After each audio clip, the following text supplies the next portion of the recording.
तालुक्यातील चनकापूर धरण परिसरात फिरण्यासाठी आलेल्या युवकांपैकी एका युवकाचा पोहताना पाण्यात बुडून दुर्दैवी मृत्यू झाल्याची घटना घडली।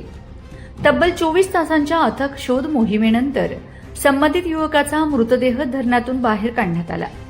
मिळालेल्या माहितीनुसार कळवण येथील संभाजीनगर परिसरात राहणारा धनंजय नितीन महाले वय 18 हा आपल्या मित्रांसह दिनांक 17 रोजी दुपारच्या सुमारास चनकापूर धरण परिसरात फिरण्यासाठी आला होता। यावेळी तो धरणाच्या पाण्यात पोहण्यासाठी उतरला, मात्र काही वेळातच तो अचानक बेपत्ता झाल्याने परिसरात एकच खळबळ उडाली। घटनेची माहिती मिळताच स्थानिक तरुणांनी तात्काळ धरण परिसरात शोधकार्य सुरू केले। दुपारी 3 वाजल्यापासून सुरू झालेली शोध मोहीम सायंकाळी 7 वाजेपर्यंत सुरू होती, मात्र युवकाचा कोणताही ठाव ठिकाणा लागला नाही। त्यानंतर प्रशासनाच्या मदतीने रेस्क्यू टीमला पाचारण करण्यात आले। सिन्नर येथील अनुभवी पाणबुडी गोविंद तुपे व सोमनाथ कांगणे यांच्या पथकासह सप्तशृंगी गड येथील एनडीआरएफ टीम तसेच मालेगाव येथील पथकाला बोलावण्यात आले।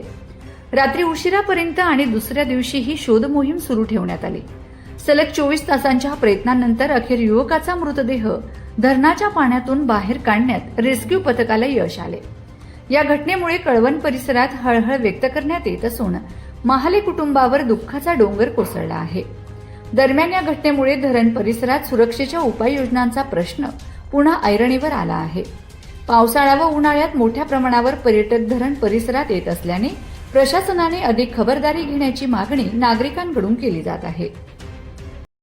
तरी सेवा चालू आहे, ही भारत सरकार सेवार्थ ही सेवा चालू आहे, पण सामान्य माणूस म्हणून चालू आहे। पण मला एकच म्हणायचंय, माझ्या सेवेची दखल घ्यावा आणि मला तात्काळ जाण्यासाठी अँब्युलन्स जर दिली। कोकाटे साहेब बोलले होते मला कृषी मंत्री असताना, तर तुला अँब्युलन्स देतो, पण आजपर्यंत काही